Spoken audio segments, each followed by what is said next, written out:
Hi, this is Paul Nelson. You're listening to the Loudini Rock Circus. Hey, everybody. Welcome to the Loudini Rock and Roll Circus. This is another part of our great interview series that we've been doing here. We've been talking to some amazing musicians, a lot of musicians that are, just absolutely fantastic that you probably have not heard about yet, or maybe you don't know too much about. So we want to introduce the world to them. But before we get into that, we're going to thank our sponsors very quickly. I'd like to thank Positively Pittsburgh Live magazine. That is Pittsburgh's first internet radio and TV network, online community magazine, and business directory. And I'd also like to thank MTS Management Group. MTS Management is more than just an artist management company. It's a bona fide rock star in the music industry, specializing in full-service artist management, publicity and promotions, and social media campaigns. MTS Management is on the cutting edge of today's new music business. Now, as I mentioned, this is another interview, and it's with the great, fantastic Paul Nelson, Johnny Winter's guitar band leader, second guitarist, producer, Grammy award-winning producer, I should say. He's toured with countless worldwide acts and performed live on recordings along with a long list of today's top artists, like I said, including Johnny Winter, Billy Gibbons, Ben Harper, Leslie West, Robben Ford, Joe Perry. The list goes on and on and on. Nelson's been featured in every major guitar magazine and news publication, from Guitar World to Rolling Stone, and is credited as being a composer-performer for music heard on international and national television broadcasts such as NBC, TNN, UPN, and for the WWF. I'm waiting. His successful masterclass clinics and written guitar columns all over the world. Everybody, I'm Mr. Paul Nelson. Welcome to the Loudini Rock and Roll Circus. Oh, thanks, Lou. I hope you didn't run out of breath. It is kind of lengthy. You have a long list of accolades. You've obviously been a figure on the music scene for a very long time. Yeah. How did you get started? What drew you to? Because the thing is, for you is the guitar, obviously. What drew you to the guitar in the first place? I love the sound of it. I love the music that it played. I love the feeling that it gave me when I heard other people play it, competently, and I just wanted to do the same thing. I loved songs. It just gave me this feeling. It gives you this chill up your spine when something's playing great, and you just want to listen to it all day. And so then I just started, analyzing songs and picking up riffs and just incorporating it into my playing. I took, private lessons. I went to Berkeley. I studied with Steve Vai, and I just sought out the best players around to learn from.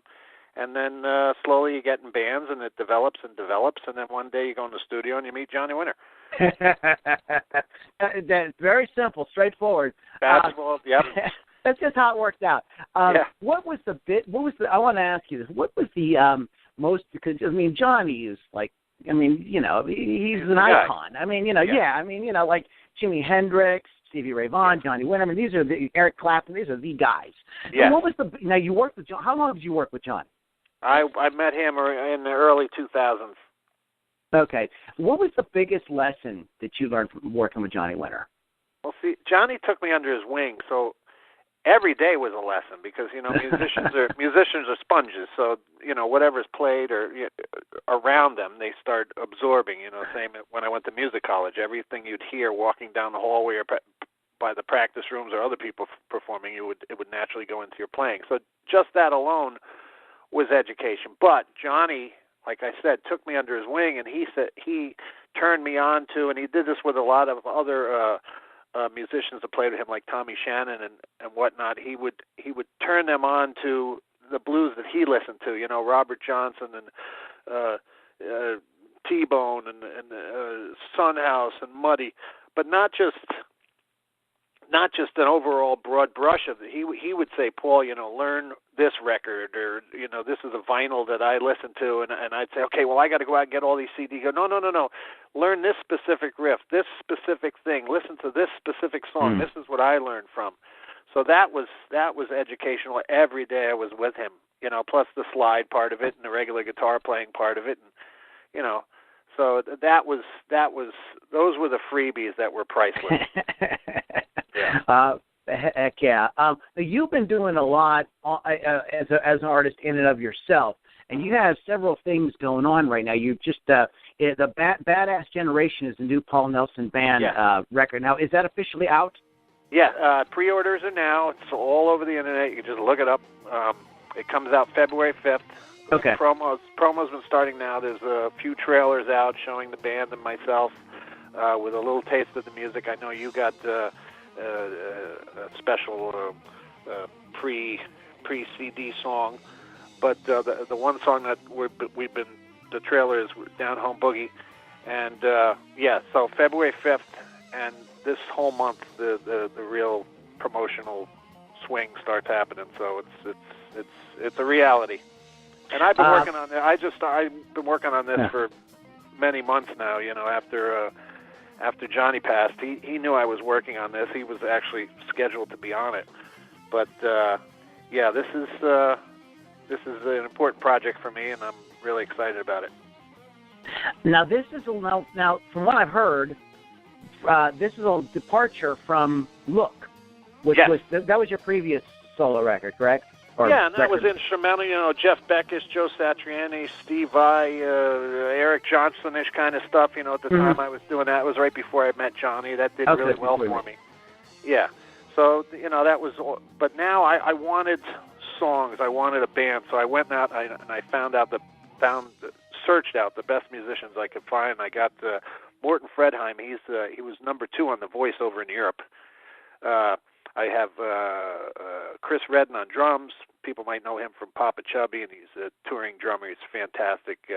Chris Alexander plays with Samantha Fish, Mike Zito, you know, a ton of bands. And so we all got together here, and we, you know, it was one big think tank, and we just started writing, and we got this really good Free, Bad Company, early Aerosmith, the Allman Brothers, this jam band kind of mixture of retro 70s with new stuff. It's just, music's at a good point right now where you can play a lot of different styles, and it's not like you're selling yourself short. You're actually appreciated more if you do more. You know, as before, if you played you would have to just play blues or just play jam or just play southern rock. So I think the audience is hungry for more stuff on one recording. You know, guys like Warren Haynes and those guys, when they do live shows, they play Freddie King 1 minute, and then they're playing AC/DC the next minute, then they're playing Allman Brothers, you know, that kind of thing. So it's a really good time, and that's why I call it Badass Generation, because it's the term for something that people like is always, oh, that was badass. And I'm like, boy, that name's coming up a lot. And I go, I'm going to use that in the title. So that's how that That's a great title. So I was going to ask you about the landscape with gigging and stuff like that. Are you guys in a tour with this, or how's it going to work? Yeah. February and March. I'm sure we'll mention this later. Johnny's the documentary comes out March 4th. But before that, I'm also part of. I still work with Johnny's estate, and we put on shows very similar to what's going on with B.B. King, the All-Star Band. Mm-hmm. We do the same thing for Johnny, and that's members of the band, special guests. We've been doing that for about a year and a half now. And so we'll be doing that, and then my band kicks in after that, because the album comes out, and then you usually follow that about a month later with shows. So we're booking now, yes, absolutely. Well, with Johnny, now I wanted to touch on this a little bit too, but we're kind of going all those ways. You also became a producer, right? Which was a huge honor.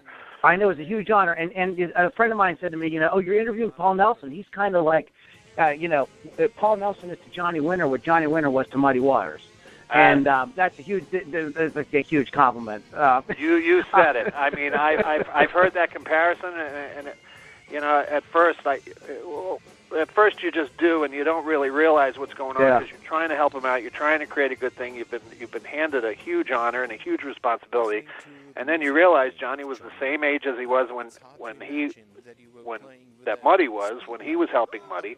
The same kind of scenario where, you know, they were having a comeback, that kind of thing. And then, wow, you just realize that, wow, this is actually maybe rather historic.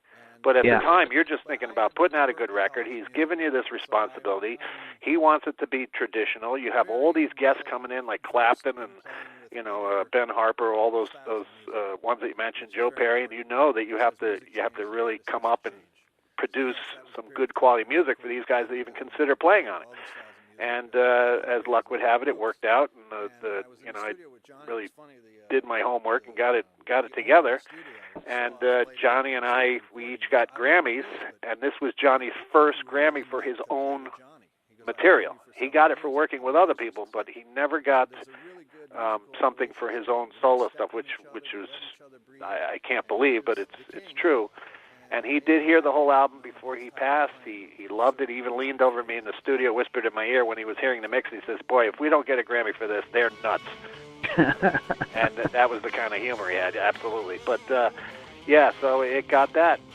So, talk a little bit about being a producer, because it's one thing. I mean, it's a totally different hat other than being the guitarist or the musical director or or a songwriter or just a member of the band. So, what do you have to think about? Like, how do you put this together as a producer? Actually, what you just mentioned, all of the above. You're a movie director. You're a babysitter. You're trying to get a specific sound. You know the overall project and what you're trying to achieve. You're an organizer. You're a researcher. You research the songs. You're an engineer. You're a mixer. You're an editor. You're thinking of Johnny's fan base and who you're making this record for, but at the same time making it for the artist, making the artist comfortable. There's a lot involved. Rehearsing the band, researching the songs, learning the tracks, because these were songs done. The premise of this and Roots before it was that these were songs by artists that influenced Johnny. So one by Chuck Berry, one by T-Bone Walker, one by Muddy, and then you bring. I brought in guests to honor Johnny, honoring those artists, but at the same time you have to know which guest would sound best with the tracks that you've chosen. So that's something in itself. So then you rehearse the band, you get all the songs ready, but in the back of my head, I know which guests I already want to add to the mix. So you learn those songs, but you give them a little twist so that they fit the style of the artist you're bringing in or the guest. So in other words, Billy Gibbons' track had a little bit of a ZZ Top kind of feel to it, and Dr. John had a little New Orleans kind of thing going there for Blue Monday, and Unchain My Heart, the horn section. We used the Blues Brothers horns in that. So each thing, gets catered to. Johnny's main job was, my job was to make him relaxed, and his main job was to pick which songs he wanted. And once he did that, then I was able to roll with it. And then at the same time, you don't want it to be so traditional in sound that you lose. You want to get as many fans into his style of music and the blues as possible. So you pay tribute to the production qualities of the past, but at the same time you want to keep it hip. So there's a lot involved. And then the schedules and sending, the music out and getting, because this one's on tour and this one's here. There was a funny story with Clapton. He said he wanted to do it, but he was on tour for 3 months. And I said, well, so you would do it? Oh yes, but I'm on tour, and so I held the project for 3 months. And then when he got back, he was in Ohio, and I'm like, all right, you promised. And that's how I got him. Yeah. But you don't want to delay it to the point where the album comes out like 10 years later. So there was a lot of jostling around, like with Susan Tedeschi on Roots and Derek, they were on tour. Aerosmith had gone on tour, and some of these people either record their parts on the road, or they come to the studio, or they have their own studio. So it's a lot of that. And then my job is to make it sound like it all happened in the same room as well. Sounds like a lot of stress. That's a part of it. Yeah, absolutely. But timing is everything. Yeah, you don't want to delay the project. You're dealing with budgets. You're dealing with studios, and time, and flights. And once I did the one, now we did another one. Now there's something else coming up. I just got hired to do the same thing for the Junior Wells estate.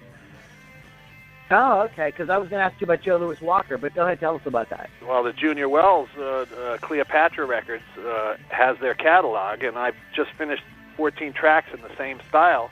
I just brought in the Blues Brothers horns,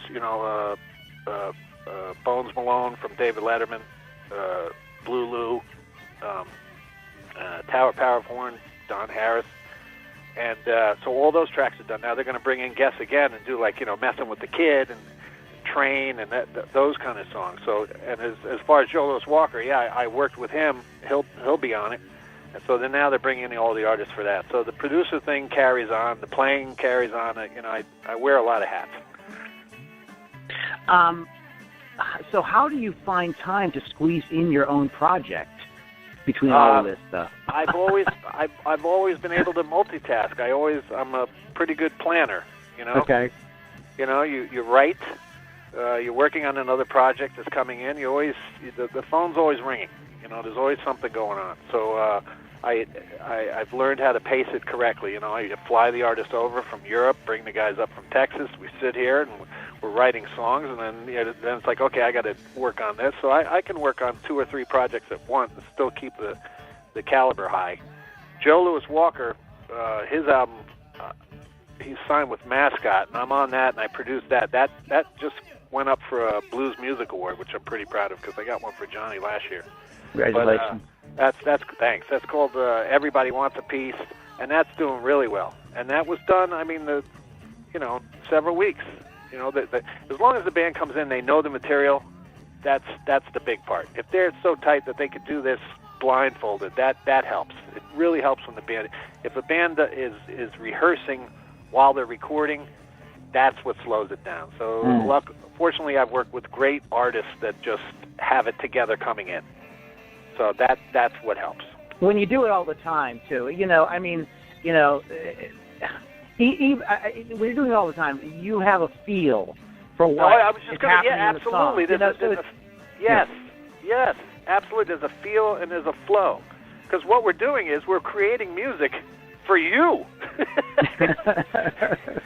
It's like, how's this going to sound? How's this going to go over? Does it have the right tempo? Does it have the right groove? Are there too many songs with harp back-to-back? Are the keys? There's so many little intricate... song orders, how is it going to...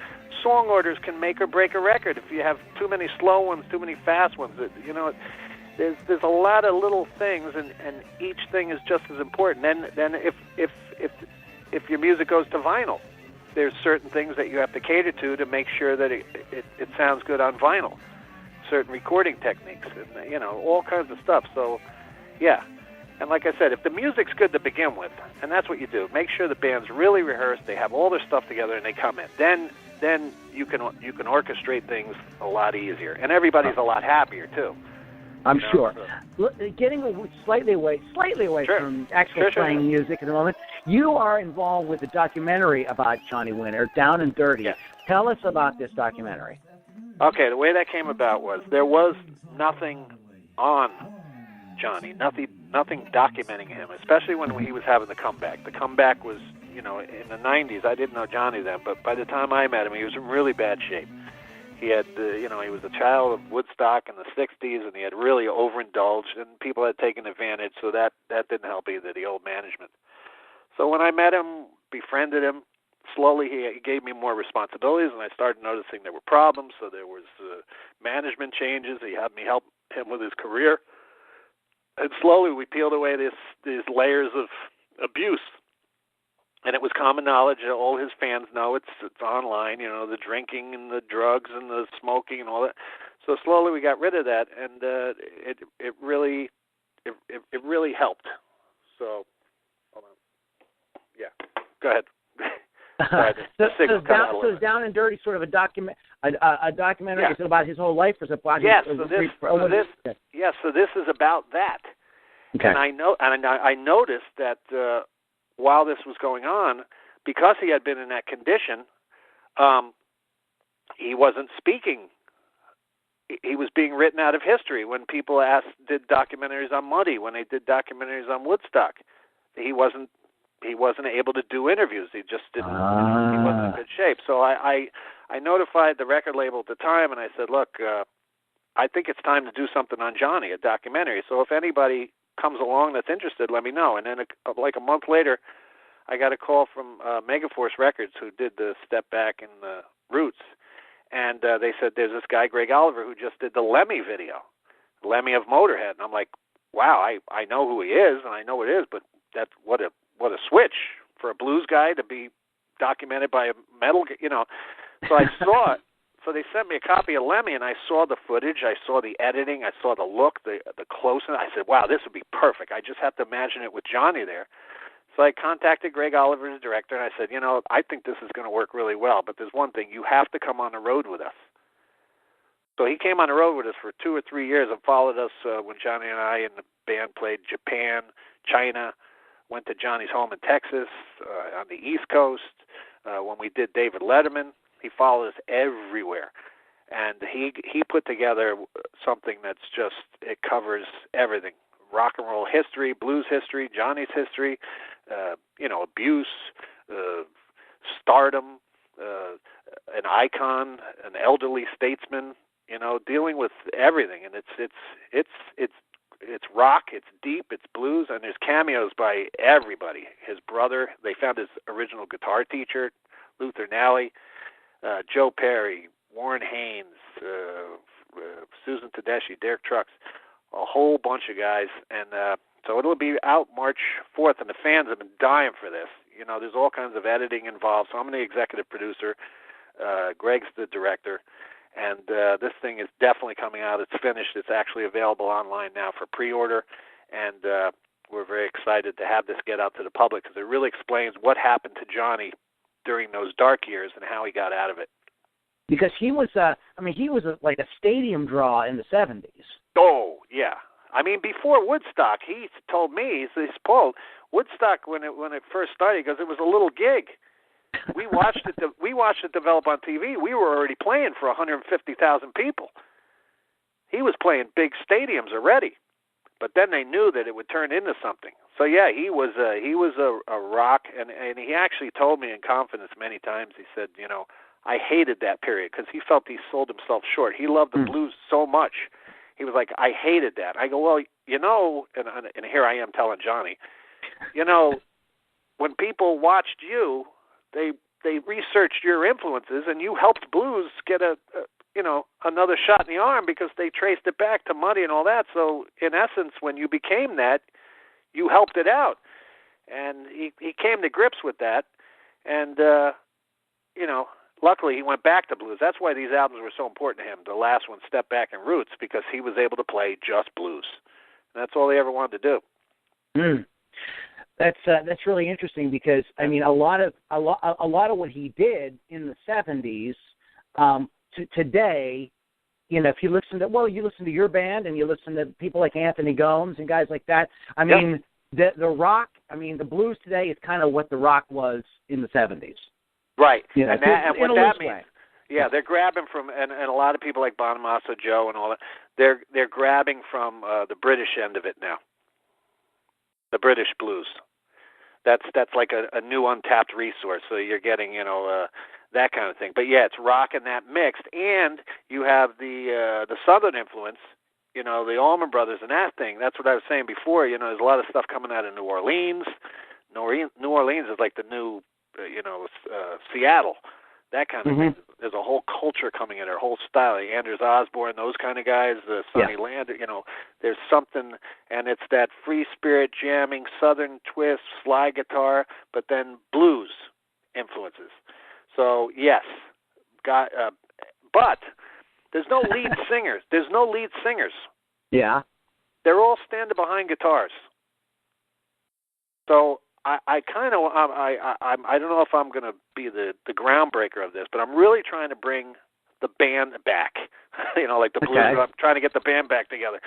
But yeah, there's who are the next frontmen? Who are the next Aerosmiths? Who's the next Zeppelins? Who's the next? Everybody professes that they love 70s stuff, Free and Bad Company, but nobody's doing it for real. You know what I mean? So that's kind of what this is. My stuff is songs, and you hear the influences, but yet it's like, wow, this sounds classic, but it's now. And that's why Badass Generation. It's about this generation appreciating it, but taking a step further. So I don't know if you're going to follow this with one of the songs that I sent you, but this would be a good time if you edited it. There you go. Well, what is he talking about? Let me hear this stuff. Well, we do a music cast as well every week, so we're definitely going to be playing Down Home Boogie. I mean, I appreciate it. That's fantastic stuff. One more thing I wanted to bring up real quick. Sure, buddy. It says here that you did some work recently with Warren Haynes. Yes. Well, I've been asked to come as a guest for a lot of, friends. I mean, Warren was our opening act with Johnny. Sonny was when we went to Japan and all that, and so now they're paying it forward. So Warren invited me to Jamaica to sit in with actually Danny, the keyboard player for Mule, he's on this record, on my record. But yeah, I went down there, played with Sonny and Warren. It's then when Warren and those guys, whenever you do a show with them, they record everything, so it goes everywhere, viral instantly. They're constantly recording and spreading it out to the public, which is pretty cool. But yeah, I've been sitting in with a lot of people. But Warren's a good friend. Sonny's a great friend. He'll probably be on my next record. And yeah, whenever we're in different places, we always jam together. Yeah, actually, Warren lives close to me around here. Nice. Just one more official question here, because you're in the scene, you're meeting people all the time. Yes. Who's the guy who's coming out that nobody's heard of, who's going to blow everybody away, other than Paul Nelson? Nobody. There's nobody yet, unless I haven't heard of him yet. You haven't heard of him yet? I don't know who it is. So I'm hoping, like you said, I appreciate that, my stuff. But it's the Bonamasses, it's the Derek Trucks, it's the Warrens, it's the Sonnies, it's that group. It's that group right now. That's the hot ticket. And I plan on, and I sit in and join in on those tickets. So there's a click. There's a definite click. But the click is very diverse, and that's what I like. Because 1 minute you sit in with Warren, and he's playing something from Tommy Bolin's Fusion Spectrum album, and then 2 minutes later you're playing Tore Down by Freddie King. And I think the musicians are educating the listeners, and the listeners are educating and creating a bigger appetite and pushing musicians to play more diverse stuff, but at the same time keeping it true to retroism, keeping it true to Zeppelin and Free and Tom Petty, that kind of stuff, songwriting. So there's acoustic, there's electric, there's Les Pauls, there's Strats, there's singing, so as long as you keep it in the context of a song, you don't jam for 5 hours, which sometimes happens. When you get into the jam band world, it's like 2 chords for an hour and a half. But so that's where we're at. But I think those are the amount of guys right now. Right now, those are the guys. Sure, people will start popping up, but there aren't that many in that at that level. But it changes. Bonamassa's doing great. Heck yeah, of course. Fantastic musician. And he's a torchbearer for British blues and Clapton and Eric Johnson, that kind of mix. Hell yeah. Right. So what is the But I prefer songs. I prefer songs. I prefer background vocals. I prefer catchy hooks and where the solo service the song, and I can play all that kind of stuff. But I like when you hear a solo and it's a song in itself, and it's not look at me. It fits the song. That's where I'm at. Okay. Since you brought it up, you've thrown down the gauntlet. I've thrown it down, buddy. What are the three? Your top 3, they can be, and then just off the top of your head at the moment, we won't hold it to you later on. Hold you to this later on. Your top 3 favorite guitar solos. Dun dun dun dun dun dun dun dun dun dun dun. 3 top. Oh, you got me. 3 that you absolutely love. They don't have to be your, just the ones you can think of in this. Being put on the spot. I have you on the spot. I can't name any specifically, but there are artists on albums. People are actually. I'm so happy that people are into Van Halen again now. There's Eruption solos and stuff like that was like the Okie Dokie Stomp back in the day for Johnny when he turned me on to solos like that. But there's Jimmy Page solos that are just phenomenal. There's Clapton solos that are phenomenal. That's 1, 2. Any specific ones? There's so many songs that are so classic, and some of them have been done so much you don't even want to hear them anymore, but they're just classic. There's Queen solos from Tom Schultz, Boston stuff, Free, All Right Now. That solo is like a classic, Yeah. So it's a part of the song. It's not just let's stop and let the guitar player noodle. It actually becomes part of the song. Yes, and you can hum it just like an AC/DC solo. He's playing all over the place, but there's something about it that's structured. It's so important. It is so important, and that's what I like doing. And there's a lack of that right now, but it's swinging back. So hopefully I'm at the forefront of this. But yeah, individual solos, you got me. There's just too many. I'm a guitar player. There's so many riffs in my head. I can't. I could say the Heartbreaker solo, or from you know what I'm talking about. Right. I know what you're saying. Okay. So go ahead. Just plug anything you like. Anything coming up. Anything you want people to know about that we haven't covered. Website. Anything. All right. As far as my stuff, again, the Paul Nelson Band, Badass Generation, February 4th. It's online now, pre-order, and actually the sales are doing really well, and I'm really happy about that. It's really, the pre-orders are like, I think people are starting to get it. The trailer, which you can look up online, you can look my name up, just Google Paul Nelson. The websites will come up, the Facebook, social media. Everybody's doing a great job with that. That's all there. Johnny's movie, March 4th. It's called Down and Dirty. There you go. Johnny Winter Down and Dirty, March 4th. And then Johnny Winter All-Star shows and more recordings that I'm producing, the Joe Louis Walker stuff. So it's good, the Junior Wells stuff. So again, social media, just look it up, sign up to Facebook, and you're all set. And I look forward to people enjoying what I'm recording. I'm really proud of this recording, as everybody says they are. But I'm getting really good response from what I'm trying to do with this band and this music. And my singer is fantastic, as well as the other musicians, so we've really written some good stuff. I'm, again, proud of it. Fantastic work there on your new record from the one track I've heard so far. Thanks. All right, everyone, the irrepressible Paul Nelson. You can go to www.paulnelsonguitar.com. I believe that is the official website. Yeah, the PaulNelsonBand.com. There you go. Paul, there you are. Yeah. All right, guys. Thank you so much for listening. You are listening to the Loudini Rock and Roll Circus. I'd like to thank MTS Management Group. That is mtsmanagementgroup.com, and Positively Pittsburgh Live Magazine, pplmag.com. And you can catch up with all the interviews and our music casts at LoudiniRockandRollCircus.com. Thank you guys so much for listening, and we will see you on the next podcast. Okay, Paul, you got a minute to answer like a bonus question or two? That was great, by the way. That was really good. You have a good time? Cool, man. We'll try to make it fun. That flowed really well. The phone cut out for a couple of minutes there, but yeah, it's okay. Here we go. So bonus section here. Okay.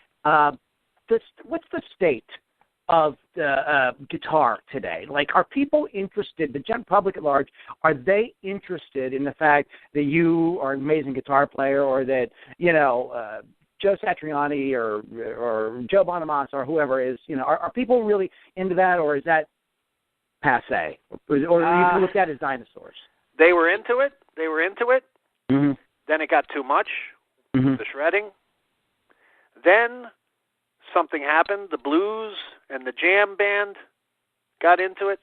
The British influence, led by guys like Bonamassa, Warren Haynes, and then they started rediscovering guys like Johnny.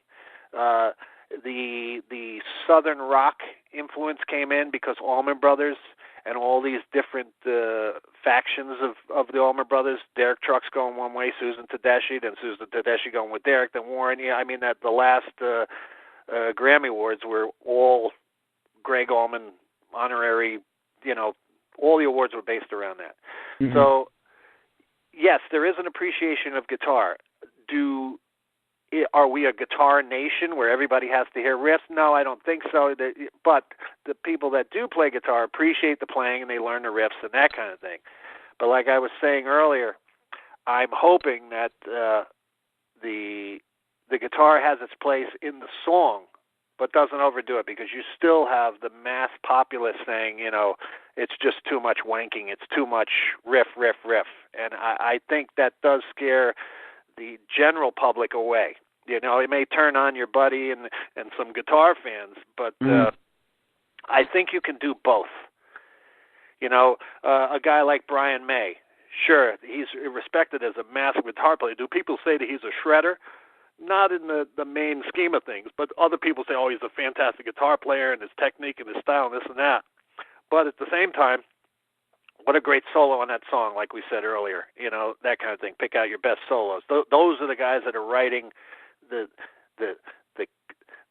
memorable solo that's a song in itself. And that people who listen, want to profess that they listen to retroized stuff, like bands like the Rival Son, where they want John Bonham drum sounds and all that. You can hear those influences, and I think I'm hoping it's going in that direction, and that's where I'm going. I want hits, I want songs, I want things that are catchy to me and catchy to the public. And at the same time, wow, what a great solo, what a great vocal line, what a great harmony. Not just, that solo, that kind of thing. It doesn't. I mean, guys like Van Halen and Zeppelin and Sabbath, for what it's worth, you peel all that away, and whatever the content was and whatever they did, the songs. I mean, you hear War Pigs, you're not thinking of the solo. You're thinking of the song, War Pigs. Right. You hear Zeppelin, Ramble On, or if you hear, whatever, or Kashmir, it's the song. So right now, it's almost like everybody's practicing, getting ready to start writing songs, because everybody's just riffing. Mm-hmm. And you got these guitar players that have been practicing for years, and all of a sudden it's like, oh, and by the way, I'm also a singer. And I'm like, really? When did you start singing? Oh, a week ago. It's like, really? You're a blues singer now. And it's like, no, I go, let's leave the job to the singers. Paul Rodgers. Now there's a guy. You know what I mean? Yeah. So I think that's going to come back.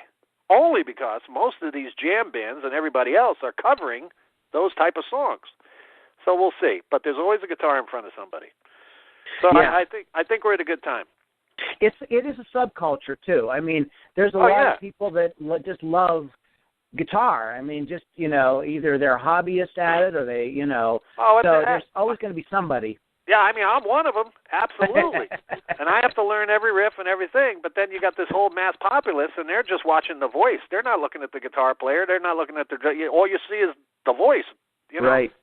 And they're all singing along. So if you can come up with some kind of chemistry that does everything, then we have the supergroups back, big bands, that kind of thing. It would be awesome. Exactly. Yeah. And one more thing. Look, which was we talked about this before you did Look. We were kind of more in that sort of like shreddery. Is that a word? Yeah, shreddery. I was in the shreddery.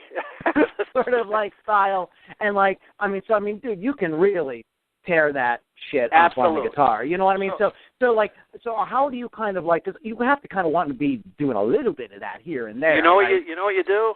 The term is you dumb it. You dumb it down. You dumb it down. You dumb it down, and and you save those little bursts of people know, they know, and you save it for not just if it suits you, and it's like I just feel there should be a little more intensity here in this solo. That's when it comes out, and people go, oh my God, this guy, let him loose, he could go nuts.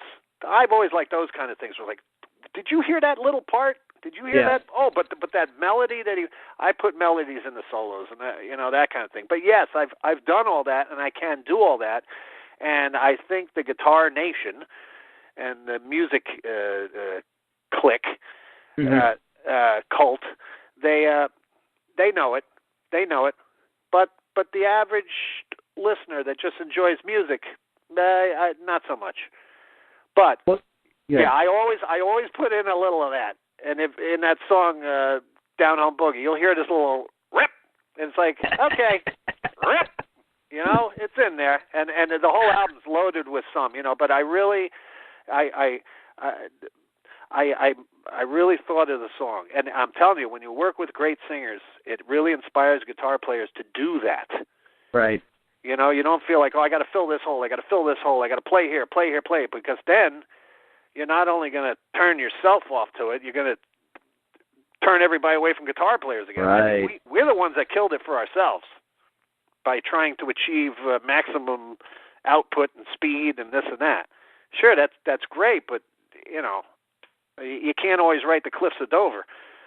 Yeah, well, I mean, the thing is too, and you and at your stage, and you know, Yep. even Joe Bonamassa, you guys don't have anything to prove. I mean, No. like, you know, you don't got the guys that are like, I hope they know I can play guitar. I mean, like, it's No. like, you know, you're beyond that. No, we would just put, you know, you put the camera in front of your guitar and you make a little 55-second EPK of you riffing, playing some country riffs and some fast arpeggios, and then they know, and then you put your album out. Yeah, they know. They know. Or somebody grabs a hold of you, a shot of you playing at sound check, and you're ripping up and down the net. Oh, well, we know. Yeah. It's about the song. The song. Absolutely. It's about you know. Yeah. So. Hey, Paul, thanks a lot. All right, Paul, you have a great rest of the day, man. Thank you so much. I appreciate it. All right. Man. Have a good New Year. You too. Bye. Talk to you soon. Thank Bye. you. Bye.